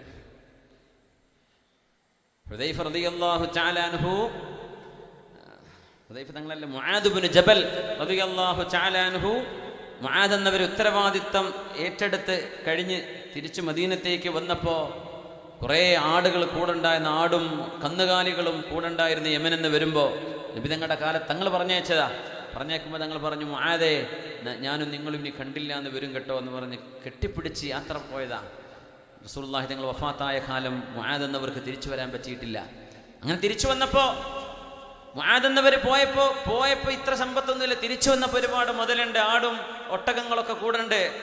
സിദ്ദീഖ് ഉമർ തങ്ങൾ പറഞ്ഞു, മുആദേ നിങ്ങളോട് പോയത് കച്ചവടത്തിനാണോ പോയത്, അതല്ല ഇൽമു പഠിപ്പിക്കാനോ എന്ന് ചോദിച്ചു. ഞാൻ ഇൽമു പഠിപ്പിക്കാൻ, പിന്നെ ഇതൊക്കെ എവിടുന്നാ? ഇത് ഞാൻ അധ്വാനിച്ചതാ. മുആദേ അത് മുസ്ലിമീങ്ങളുടെ ഖജനാവൊക്കെ കൊടുത്തേക്ക്, അതങ്ങൾക്ക് നല്ലത്. സിദ്ദീഖ് തങ്ങളെ വിളിച്ചിട്ട് പറഞ്ഞു, ഉമർ എന്നവർ ഇതേ വിഷയം ഭയങ്കര ചർച്ചയായി. അവസാനം മുആദ് എന്നവർ കൊടുക്കാൻ തീരുമാനിച്ചു. മുആദ് എന്നവർ സ്വന്തം അധ്വാനിച്ചെടുത്തതാണ്. സുബ്ഹാനല്ലാഹ്, അങ്ങനെ ഉണ്ടാവില്ല, മദ്രസയിൽ ജോലി ചെയ്യാണ്. അപ്പോൾ ജോലി കഴിഞ്ഞാൽ പിന്നെ ഓട്ടോറിക്ഷ ഓടിക്കുക, അല്ലെങ്കിൽ എന്തെങ്കിലും ജോലി ചെയ്യേ, ട്യൂഷനോ കുട്ടികൾക്ക് പഠിപ്പിച്ചു കൊടുക്കേ. അങ്ങനെ മുമ്പൊക്കെ നിന്ന് പാകില്ല ബെഞ്ചൊക്കെ കൂട്ടിയിട്ട് ഉറങ്ങണ സമയമൊക്കെ കഴിഞ്ഞപ്പോൾ ഉസ്താദ്മാരൊക്കെ നല്ല ജോലി എടുക്കുന്നുണ്ട്. സുബ്ഹാനല്ലാഹ്, മഹല്ലിലൊക്കെ നല്ല ശമ്പളം കൊടുക്കണം. അതുകൂടെ കാര്യമായിട്ട് പറയാം. പള്ളി കമ്മിറ്റിക്കാരെന്ന് പറഞ്ഞാൽ പള്ളിക്ക് പെയിൻ്റ് അടിക്കൽ മാത്രമല്ല ഉത്തരവാദിത്വം. എന്ത് ചെയ്യണം? നമ്മുടെ ഉസ്താദുമാർക്കൊക്കെ നല്ല മൈഷത്ത് കൊടുക്കണം. നിങ്ങൾ പണിയെടുത്തോളി, നല്ല ജോലി കൊടുത്തോക്കി, ഇഷ്ടം പോലെ പണിയെടുക്കി. അവരെന്ത് ചെയ്യട്ടെ? സാധാരണഗതിയിൽ നമ്മൾ പറയുന്നത് അവർ 2 മണിക്കൂറല്ലേ ജോലിയുള്ളൂ. നിങ്ങൾ 8 മണിക്കൂർ ജോലി എടുത്തോളൂ. സ്വാഭാവികമായി 8 മണിക്കൂർ 9 മണിക്കൂർ ജോലി ചെയ്യുന്നുണ്ടല്ലോ. എന്നിട്ട് മാന്യമായ ശമ്പളം കൊടുക്കണം. നമ്മൾ പണ്ടത്തെ 10 കൊല്ലം 15 കൊല്ലം മുമ്പത്തെ ശമ്പളം ഇപ്പോൾ കൊടുത്തിട്ട് കാര്യമില്ല. അവരുടെ വിഷമങ്ങൾ തീരൂല. അവർക്ക് ജനങ്ങളോട് കൈ നീട്ടേണ്ടി വരും. അതിനൊക്കെ ഉത്തരവാദിത്വം നമ്മുടെ മഹല്ലിലെ ഭാരവാഹികളാണ്, മദ്രസ കമ്മിറ്റി ഭാരവാഹികളാണ്. ശരിക്കും ഓർക്കണം, ഇതൊരു വലിയ ഉത്തരവാദിത്തമാണ്, ഇസ്സത്തുള്ള ജോലിയാണ്, ദീനിൻ്റെ ജോലി, സേവനമല്ലേ അതൊക്കെ. മാന്യമായ ശമ്പളം കൊടുക്കണം. അവരത് കഴിഞ്ഞിട്ട് വേറെ എന്തെങ്കിലും അവരെന്ത് ചെയ്യുന്നു? ഒരു പാർട്ട് ടൈം ജോലി ചെയ്യുന്നു. അങ്ങനെ ശമ്പളം ഉണ്ടാവാം, അവർക്ക് സമ്പത്ത് കിട്ടിയേക്കാം. മുആദ് തങ്ങൾ ദീൻ പഠിപ്പിക്കാൻ വേണ്ടി പോയതാ യമനിലേക്ക്. അങ്ങനെ അവർക്ക് അവിടെ ആടുകളെ വാങ്ങിച്ചു, മേച്ച് നടന്നു. അങ്ങനെ ആടുകളുണ്ട്, ആ ആടായി കൊണ്ടുവന്നത്. സിദ്ദീഖ് തങ്ങളൊരു ശരിയായ പഠനം നടത്തി. സിദ്ദീഖ് തങ്ങളാണെന്ന് ഖലീഫ. മുആദ് തങ്ങൾ പറഞ്ഞു, എനിക്ക് പേടിയാവുന്നു, ഞാൻ സ്വപ്നം കണ്ടു, എന്നെ നരകത്തിലേക്ക് പിടിച്ചു വലിക്കപ്പെടുന്ന പോലെ. മഹാനായ മുആദ് റളിയല്ലാഹു അൻഹുവിന്റെ ആ സംഭവം നമ്മൾ മുമ്പ് വിശദീകരിച്ചിട്ടുണ്ട്. സുബ്ഹാനല്ലാഹ്, മുആദ് എന്നവരെ സമ്പത്ത് മുഴുവൻ കൊണ്ടുപോയി കൊടുത്തു. സിദ്ദീഖ് തങ്ങൾ പറഞ്ഞു, മുആദേ ഇത് നിങ്ങളുടെ അധ്വാനമല്ലേ, നിങ്ങൾ എടുത്തോളൂ. അങ്ങനെ ഉമർ തങ്ങൾക്കും സ്വപ്നദർശനമുണ്ടായി. ഉമർ റളിയല്ലാഹു അൻഹു അംഗീകരിച്ചു, ഇത് മുആദ് തങ്ങളുടേത് തന്നെയാണ്. അതുകൊണ്ടൊന്നും മുആദ് നിങ്ങൾ എടുത്തോളൂ എന്ന് പറഞ്ഞു. മുആദ് എന്നാ പിന്നെ നിങ്ങൾ എടുത്തോളൂ, ഇങ്ങോട്ട് കൊടുക്കാൻ വേണ്ടി നിൽക്കുകയായിരുന്നു. അദ്ദേഹത്തിൻ്റെ സ്വന്തം അധ്വാനമാണ്. പക്ഷെ അവിടെ ഒരു ചോദ്യം ചെയ്യൽ നടക്കും. അതാണ് ഉമർ റളിയല്ലാഹു അൻഹു. അബൂ ഹുറൈറ തങ്ങൾ ആരാണ് അമീറാക്കുന്നത്? ഉമർ റളിയല്ലാഹു അൻഹു. ഉമർ തങ്ങൾ പറഞ്ഞ ജോലി എങ്ങാനും ചെയ്തിട്ടില്ലെങ്കിൽ അടിയാണ്. അയ്യുജലദ ളുഹ്രി, എൻ്റെ പുറത്ത് അടി കിട്ടും, അതൊരു പേടി. പിന്നെ എൻ്റെ സമ്പത്ത് മുഴുവൻ പിടിച്ചു വാങ്ങും ചെയ്യും. അത് ചിലപ്പോൾ ഞാൻ അധ്വാനിച്ചതായിരിക്കാം. 3, എൻ്റെ അഭിമാനം, മാനക്കേടല്ലേ ജനങ്ങളുടെ മുമ്പിൽ വെച്ചിട്ട് ഇത് ഇസ്ലാമിൻ്റെ സ്വത്ത് നിങ്ങൾ പൊട്ടിച്ചതാണോ എന്ന് ചോദ്യം വരുന്നത് എൻ്റെ മാനക്കേടല്ലേ. 3 ഇതാണ് ഞാൻ പേടിക്കുന്നത്. പിന്നെ 2, നാളെ അല്ലാഹുവിന്റെ മുമ്പിലേക്ക് കൈകൾ കെട്ടപ്പെട്ടവരായിട്ട് ചങ്ങലകളിൽ ബന്ധിതരായിട്ട് വരുമോ, നരകത്തിലേക്ക് എന്നെ വലിച്ചിഴക്കപ്പെടുമോ എന്ന് ഞാൻ പേടിക്കുന്നുണ്ട് ഉമറേ. ആ 3 പിന്നെ 2 ഈ 5 കാര്യങ്ങൾ പേടിച്ചത് കൊണ്ടാണ് ഞാൻ പേടിക്കുന്നത്. അതുകൊണ്ടാണ് ഞാൻ വേണ്ടെന്ന് പറയുന്നത്. പക്ഷെ ഉമർ തങ്ങൾക്ക് അബൂ ഹുറൈറ തങ്ങളെ വേണം, യോഗ്യനായ ഒരാൾ പിന്മാറിയാലും വിടാൻ പറ്റൂല എന്നാണ്. ഞാൻ ഉമർ തങ്ങൾ വിളിച്ചു, യാ അബാ ഹുറൈറ ഇബ്ന ഉമ്മി അബീ ഹുറൈറ, അബൂ ഹുറൈറാന്റെ ഉമ്മാന്റെ മോനെ എന്ന് പറഞ്ഞാൽ അബൂ ഹുറൈറ തന്നെ. അബൂ ഹുറൈറാന്റെ ഉമ്മാന്റെ മോനാരാ? അബൂ ഹുറൈറ തങ്ങൾ തന്നെ. യബ്ന ഉമ്മി അബീ ഹുറൈറ, ഉമർ എന്നവർ വിളിച്ചത് അങ്ങനെയാണ്. യബ്ന ഉമ്മി അബീ ഹുറൈറ, അബൂ ഹുറൈറ അൻത ഖൈറുൻ അം യൂസുഫ്, നിങ്ങളാണോ നല്ല ആള് അതല്ല യൂസുഫ് നബിയാണോ? യൂസുഫ് നബി എന്താ പറഞ്ഞത്? ഇജ്അൽനി അലാ ഖസാഇനിൽ അർള് ഇന്നി ഹഫീദുൻ അലീം. യൂസുഫ് അലൈഹിസ്സലാം എന്ന് ഈജിപ്തിൽ കറപ്ഷൻ നടക്കുമ്പോൾ ഈജിപ്തിലെ ഭരണാധികാരിയോട് ഇവിടുത്തെ ഗ്രൈനറിയുടെ ഉത്തരവാദിത്വം, ഇവിടുത്തെ ഭക്ഷണ വകുപ്പ് ഞാൻ കൈകാര്യം ചെയ്യാം. ഇജ്അൽനി അലാ ഖസാഇനിൽ അർളി, ഭൂമിയുടെ വിഭവങ്ങളെ മാനവ വിഭവശേഷിയുടെ മന്ത്രിയായിട്ട് ഞാനാവാമെന്ന് യൂസുഫ് നബി അലൈഹിസ്സലാം അങ്ങോട്ട് പറഞ്ഞിട്ടുണ്ട്.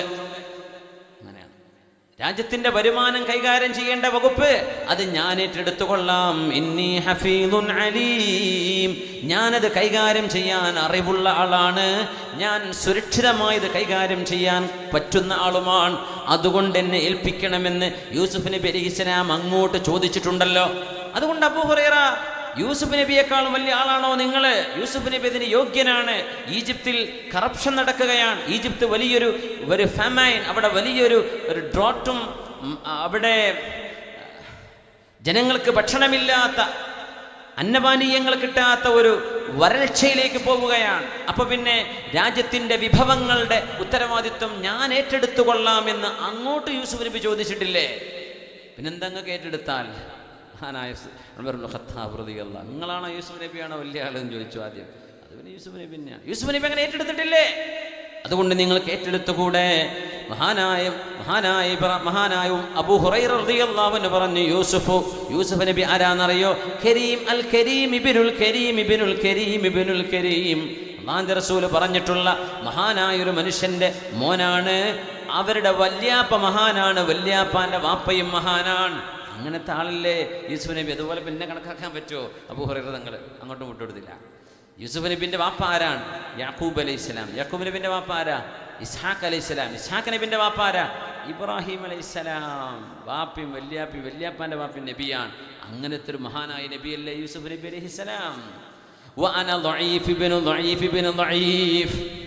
യൂസുഫ് നബിയെ കരീം ഇബ്നുൽ കരീം ഇബ്നുൽ കരീം, ഞാൻ അന ദഈഫ് ഇബ്നു ദഈഫ് ഇബ്നു ദഈഫ്, ഞാൻ ദുർബലനായ ഒരു മനുഷ്യന്റെ മോനാണ്. എൻ്റെ വല്യാപ്പയും ദുർബലനാ, വല്യാപ്പാന്റെ വാപ്പയും ദുർബലനാ. എങ്ങനെ ഉമർ എന്ന് വരെ ഞാനത് ഏറ്റെടുക്കുക? അബൂ ഹുറൈറ റളിയല്ലാഹു അൻഹു. ഇങ്ങനത്തെയൊക്കെ നമ്മളെ നാട്ടിലൊക്കെ പറയാൻ കാത്തിക്കല്ലേ? തെരഞ്ഞെടുപ്പിൽ മത്സരിക്കണോ എന്നാണ് ചോദിക്കാൻ കാത്തിക്കാണ്. ആദ്യം ഒരുങ്ങി നടക്കല്ലേ? എന്നെ വിളിക്കാത്തത്? പിന്നെ മുമ്പരെ വിളിച്ചില്ലെങ്കിൽ പിന്നെ പാർട്ടിയിൽ നിന്ന് രാജിച്ചു പോകും. സുബ്ഹാനല്ലാഹ്, എന്താണ് നമ്മുടെ ചുറ്റുപാടുകളിൽ സംഭവിക്കുന്നത്? ഇതിനൊക്കെ ഒരു ഇസ്ലാമികമായ മാനവും ഇസ്ലാമികമായ വിശകലനവുമുണ്ട്. നമ്മളതാണ് ചർച്ച ചെയ്യുന്നത്. ഇത് എല്ലാ മഹല്ലുകൾക്കും നമ്മുടെ സംഘടനാ വിഷയങ്ങളിൽ അധികാരം വേണമെന്ന് കൊതിച്ച് അതിൻ്റെ പേരിൽ നടക്കുന്ന സംഘർഷങ്ങളിലേക്കൊക്കെ ഈ വിഷയം ഞാൻ അവതരിപ്പിക്കുകയാണ്. ഒന്നുമല്ല, ഇതൊക്കെയാണ് കാര്യം. പിന്നെ ആലോചിച്ച് ഇറങ്ങിയാൽ മതി എന്ന് പറഞ്ഞു തരാൻ. ഇതൊന്നും കേട്ടില്ലല്ലോ അറിഞ്ഞില്ലല്ലോ എന്ന് പറയാതെ പോകരുത്. മഹാനായ അബൂ ഹുറൈറ റളിയല്ലാഹു